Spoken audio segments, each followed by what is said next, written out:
2 days ago, I got the call that changed everything. I was sitting at my desk, reviewing quarterly reports, when my phone rang. Unknown number. I almost didn't answer it. "Hello, is this Tessa Morgan?" a formal voice asked. "Yes, speaking," I replied, still typing with my free hand.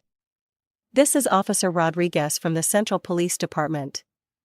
I'm sorry to inform you that your parents, Robert and Linda Morgan, have been involved in a serious car accident."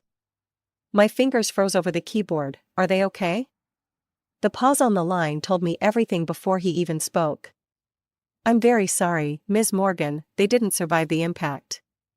The rest of that conversation is a blur. I remember snippets, arrangements for identification, questions about next of kin, hollow condolences. I sat there after hanging up, staring at my computer screen without seeing it, my coffee going cold beside me. I'm 34 years old. I wasn't ready to be orphaned. After the shock subsided enough for me to function, I called my sister, Vanessa.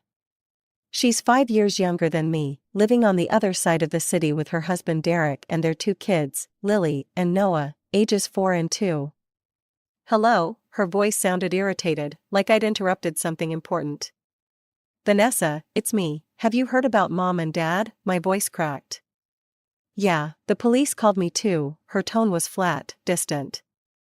"I'm going to start making funeral arrangements. Can you help? There's so much to do, and I..."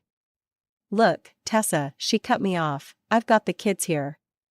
Noah's been sick all night, and Derek's working late. I can't just drop everything." "But Vanessa, our parents just died." "I know that," her voice rose. "But I've got responsibilities here." "You're single, you can handle it." That stung, like being single somehow made my time less valuable. Like I was just sitting around with nothing better to do than plan our parents' funeral alone. "Fine," I said, too exhausted to argue, "I'll take care of everything." "Thanks, Tess, let me know when the funeral is, and we'll be there." She hung up before I could respond. I'd always been the responsible one. When we were kids, it was "Tessa, watch your sister," and "Tessa, you know better." Vanessa was the baby, the one who got away with everything with a smile and a giggle. Even when we grew up, the pattern continued. I went to college, worked hard, built a career in finance. Vanessa bounced between jobs until she met Derek, whose family had money. Then she became a stay-at-home mom and acted like she'd won life's lottery. I drove to my parents' house that evening. They'd bought it 6 years ago, a beautiful 2-story colonial with a wraparound porch and a big backyard. I had my own room there, even though I rented an apartment closer to my office downtown. I stayed over often enough that it made sense to keep some clothes and personal items there. Mom had always hoped I'd move back in until I found someone, but I valued my independence. Opening the door with my key felt wrong somehow. The house was silent in a way it had never been when they were alive. Dad's reading glasses sat on the side table next to his favorite recliner. Mom's gardening magazine was open on the kitchen counter, a coffee ring marking the page she'd never finish. I made it as far as the living room before I broke down.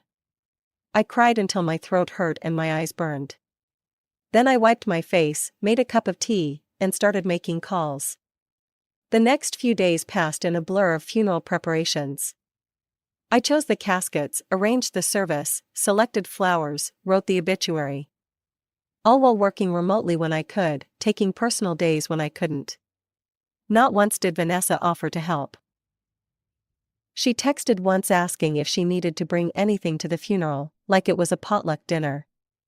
The morning of the funeral arrived gray and drizzly, fitting the occasion. I dressed in the bathroom of what had been my parents' bedroom, unable to look at their clothes still hanging in the closet, the indentations of their heads still visible on the pillows. The service was well attended. My parents had been active in the community. Dad coached Little League even years after we'd outgrown it, and Mom volunteered at the local library. Friends, neighbors, and colleagues filled the rows of seats at the funeral home. Vanessa arrived with Derek and the kids, all perfectly dressed in coordinating navy blue. Derek's parents, Gerald and Vivian, trailed behind them, looking as pinched and disapproving as always. I'd only met them a handful of times, and each encounter left me feeling judged and found wanting. "Tessa, darling," Vivian air-kissed near my cheek. "Such a tragedy.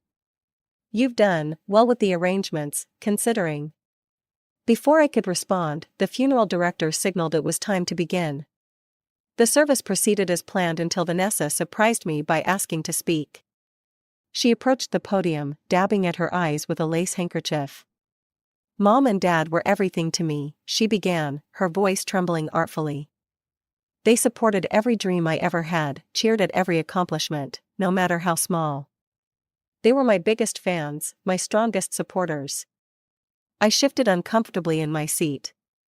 Was she describing our parents or characters from a Hallmark movie? "They were so proud of their grandchildren," she continued. "Mom was teaching Lily to bake, and Dad was already talking about coaching Noah in baseball someday." Her voice broke, and she paused dramatically. "I don't know how we'll go on without them, but I know they would want us to be strong, to be a family. To honor their memory by loving each other the way they loved us." As Vanessa returned to her seat to murmurs of sympathy, I found myself fighting a wave of anger. Where was this devotion when I needed help planning the funeral? Where was this family unity when I called her crying? I didn't say anything. This wasn't the time or place. The rest of the service passed in a haze, and soon we were at the cemetery watching 2 caskets being lowered into the ground, making everything horribly final. I expected Vanessa and her family to join us at the reception afterward, but as soon as the last ceremonial handful of dirt was thrown, they made their excuses and left. Derek's parents followed suit, citing the children's nap schedule as their reason for departing. After the funeral, I stayed at the reception, making small talk with my parents' friends and relatives. Everyone kept telling me how sorry they were, how shocking it all was. I nodded and thanked them mechanically, feeling like I was watching myself from somewhere outside my body. Aunt Caroline, Dad's sister, hugged me tightly. "Your father would be proud of how you're handling everything, Tessa. Are you staying at their house?" "For now," I said. "I need to go through their things eventually, but I'm not ready yet." It was nearly evening by the time the last guests left. I cleaned up with the help of a few close family friends, then drove back to my parents' house. As I turned onto their street, something seemed off. There were cars in the driveway, cars I recognized. Vanessa's SUV, Derek's sleek sports car, and his parents' luxury sedan. My stomach tightened as I parked on the street. Walking toward the house, I noticed several large black garbage bags piled near the front door. Curious, I peered into one that had fallen open. My clothes, my books. Confused and increasingly angry, I marched up to the door and knocked loudly.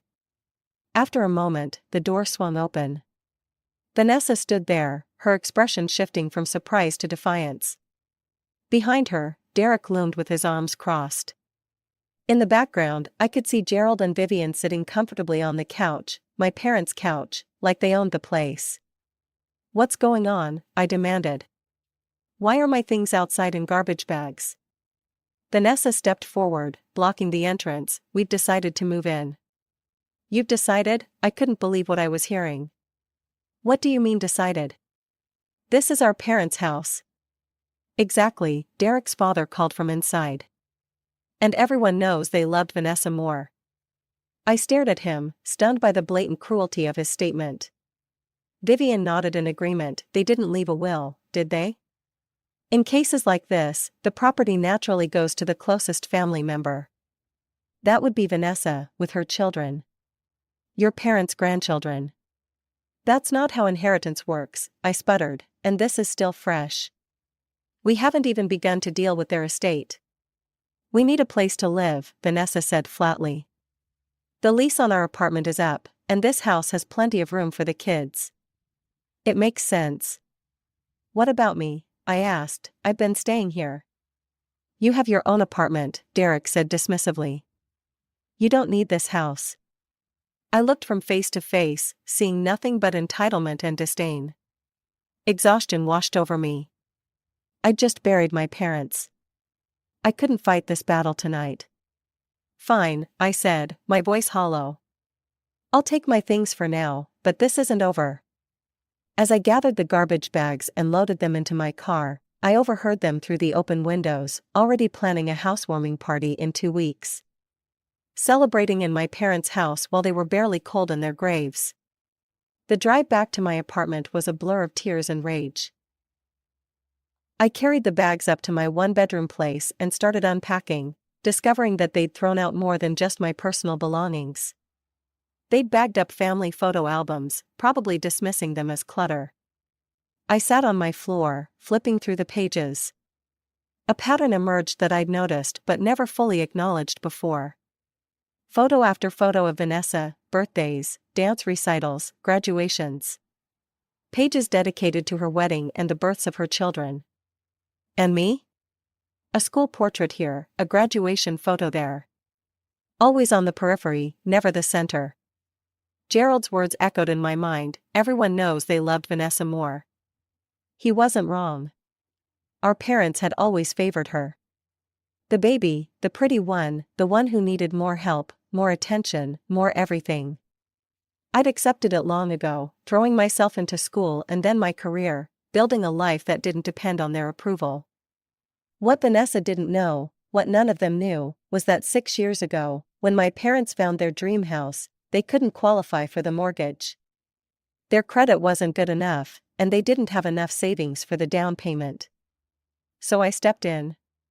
I bought the house under my name, took out the mortgage, and let them live there. We agreed to keep it quiet. My parents were embarrassed about their financial situation and didn't want anyone to know. For the first time since receiving that terrible phone call, I smiled. I could picture the look on my sister's face when she learned the truth. But I didn't want to just tell her, I wanted to make a statement. The housewarming party in 2 weeks would be the perfect opportunity. The next morning, I called my friend Rachel, who happened to be a real estate attorney. I need your help, I said after explaining the situation. My sister has illegally occupied my house. There was a rustling of papers as Rachel took notes. And your sister moved in without permission? Threw my stuff out in garbage bags, I confirmed. That's illegal entry and potential property damage, Rachel said. The law is clearly on your side. You could have them removed immediately if you wanted. I considered this. Actually, I have a better idea. Can you draw up an official eviction notice? I want to give them exactly 7 days to vacate the premises. After meeting with Rachel and getting the papers in order, I received an unexpected call from Aunt Caroline. Tessa, did you know your sister is throwing a housewarming party at your parents' house next weekend? She sounded outraged. It's disgraceful. The funeral was just days ago. I know, I said. Actually, I'd like you to go to that party. What? Why would I support such inappropriate behavior? I smiled into the phone, because I'm planning a surprise. Trust me, you'll want to be there to see it. Aunt Caroline didn't press for details, but she agreed to attend, only because you asked, dear. And because I admit I'm curious about this surprise of yours. I hung up feeling a strange mix of emotions, grief for my parents, anger at my sister, but also a sense of justice about to be served. In 1 week, everything would change. The week leading up to Vanessa's housewarming party crawled by. I spent the day of the party preparing, reviewing the eviction notice with Rachel one last time, and making copies of all the property documents. I dressed carefully in a sharp black suit, professional, authoritative, and just a touch funeral-like. A reminder of our recent loss that Vanessa seemed so eager to forget. At 7 p.m., I drove to my house. The street was lined with cars, and through the windows, I could see the party was already in full swing. Music drifted out into the evening air, along with the sound of laughter and conversation. It was surreal, seeing such celebration in the home where I'd mourned just days before. I parked and took a deep breath, gathering my courage. The manila envelope containing my documents felt heavy in my hand as I approached the front door. It was propped open to welcome guests, so I walked right in. The living room was crowded with people I mostly didn't recognize, friends of Vanessa and Derek, I assumed, plus his family. A few of my parents' friends and relatives stood in awkward clusters, including Aunt Caroline, who caught my eye from across the room and gave me a subtle nod. Vanessa spotted me almost immediately. Her smile fell away, replaced by a look of pure annoyance. She whispered something to Derek, then marched over, glass of wine in hand.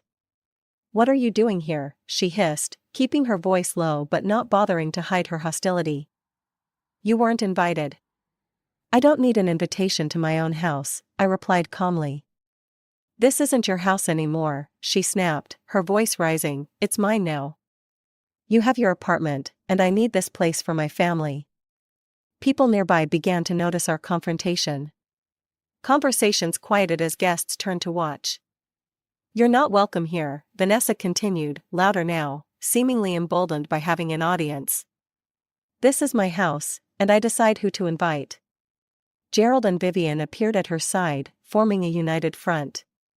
Vivian placed a hand on Vanessa's shoulder in a show of support. "You need to leave," Gerald said firmly. "Don't make a scene at your sister's housewarming." Something inside me snapped. After days of grief, anger, and careful planning, I couldn't hold back anymore. I laughed, a genuine, spontaneous laugh that silenced the room. "My sister's housewarming?" I repeated, opening the manila envelope. "That's interesting, because according to these documents, this house belongs to me."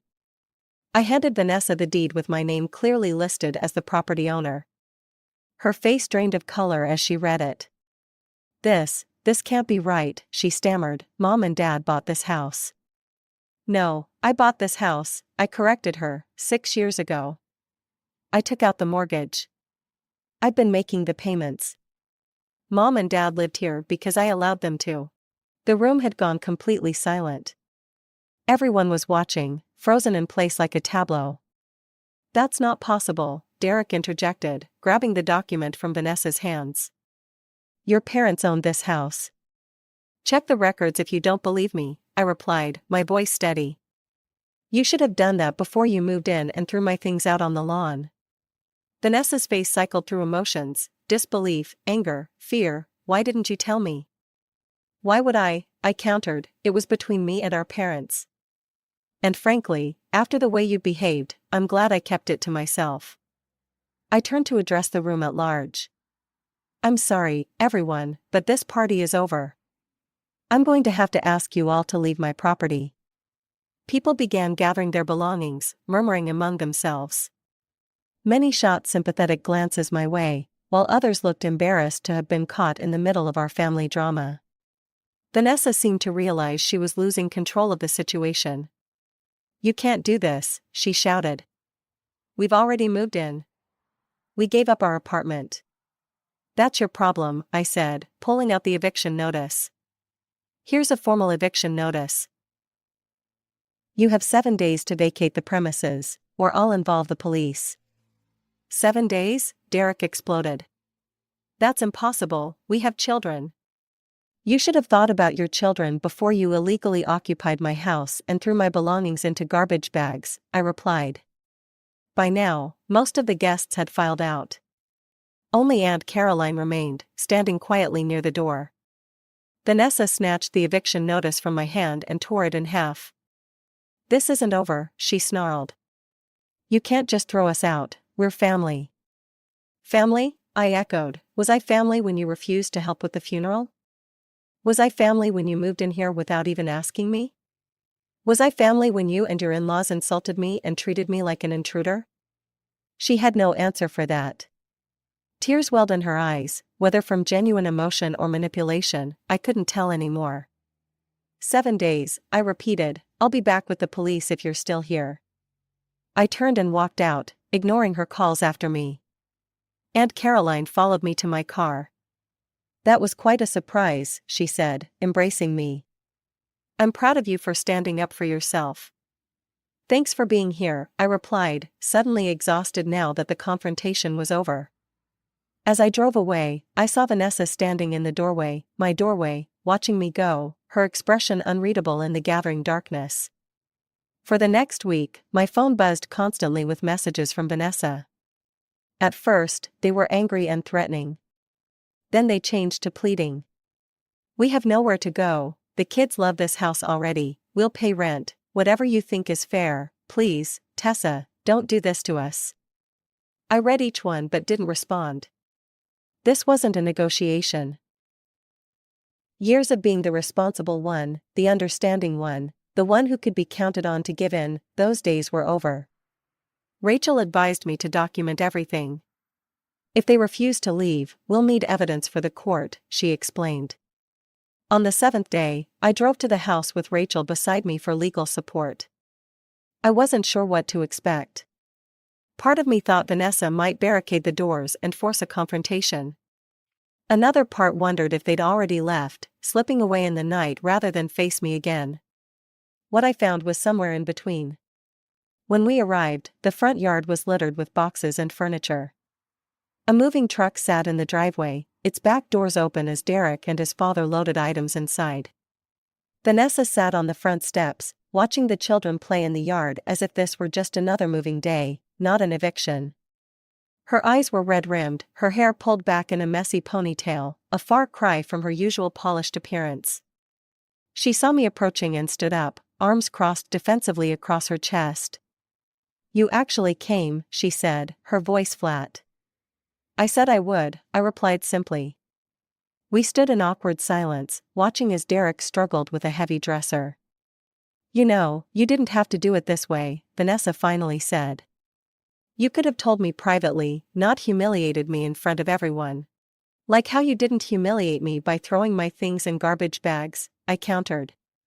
"Or how you didn't ambush me when I was grieving." She had the grace to look away. "I didn't think of it that way." "That's your problem, Vanessa. You never think about how your actions affect others." Vivian emerged from the house, carrying a box of kitchen items. She saw me and immediately bristled. "I hope you're satisfied," she said coldly. "Forcing a family with small children out of their home, your own sister." "Mom, don't," Vanessa warned, but Vivian was on a roll. "We've had to scramble to find a rental. Do you know how hard that is on such short notice, with 2 children? Your parents would be ashamed." "My parents knew exactly who owned this house," I replied evenly.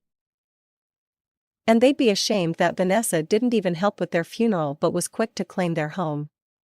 Vivian opened her mouth to argue, but Derek called her over to help with something in the truck. She gave me one last glare before walking away. "We've almost got everything," Vanessa said quietly once we were alone. "We'll be out in an hour." I nodded. "I'll wait." "You're really going to just stand there and watch us leave?" she asked incredulously. "I'm making sure you don't take anything that isn't yours," I replied. "After all, you've already shown me how much respect you have for other people's property." We fell into silence again, watching as the last pieces of furniture were loaded into the truck. Derek and his parents avoided looking at me as they worked. I could hear them muttering to each other, no doubt about my cruelty and heartlessness. Finally, everything was packed. The children were buckled into car seats, the moving truck was closed up, and only Vanessa remained on the front porch, looking around one last time. "I can't believe you're doing this," she said softly. "We're sisters." "Were we?" I asked. "It never felt that way to me. Not when we were kids, and certainly not after Mom and Dad died." Her eyes filled with tears. "I know I haven't been perfect, but this feels so final." "It is final," I said firmly. "I don't want a relationship with someone who only reaches out when they need something from me." She nodded slowly, accepting the truth of my words. "Where will you go from here?" "I'm moving in," I replied. "It's my house, after all." "And us?" she asked. "Will we ever talk again?" I considered the question. Part of me wanted to slam the door on our relationship forever. But another part remembered us as children, before the favoritism became obvious, when we were just sisters who shared secrets and dreams. "I don't know," I answered honestly. "That depends on you. On whether you can learn to see me as a person, not just a resource." She didn't respond to that, just picked up her last bag and walked to their car. I watched as they drove away, the moving truck following behind. When they turned the corner and disappeared from view, I took a deep breath and turned to face my house. That was 3 months ago. I've settled into the house now, making it truly mine for the first time. I repainted the walls, rearranged the furniture, and finally went through my parents' things, donating what I couldn't keep. I still miss them terribly. Sometimes I wake up thinking I hear my dad's laugh from the kitchen, or catch a whiff of my mom's perfume in the hallway. Grief comes in waves, as they say. As for Vanessa, we haven't spoken since that day. Aunt Caroline tells me they found a rental house across town. Apparently, Vanessa complains to anyone who will listen about my greed and selfishness. But our other relatives have largely taken my side after learning the full story. Sometimes I wonder if we'll ever repair our relationship. Part of me misses having a sister, even one as complicated as Vanessa. But a larger part of me feels relieved to be free of the emotional manipulation, the constant taking without giving. For now, I'm focusing on healing. On making this house a home. On honoring my parents' memory while building my own life. And for the first time in a long time, I'm putting myself first.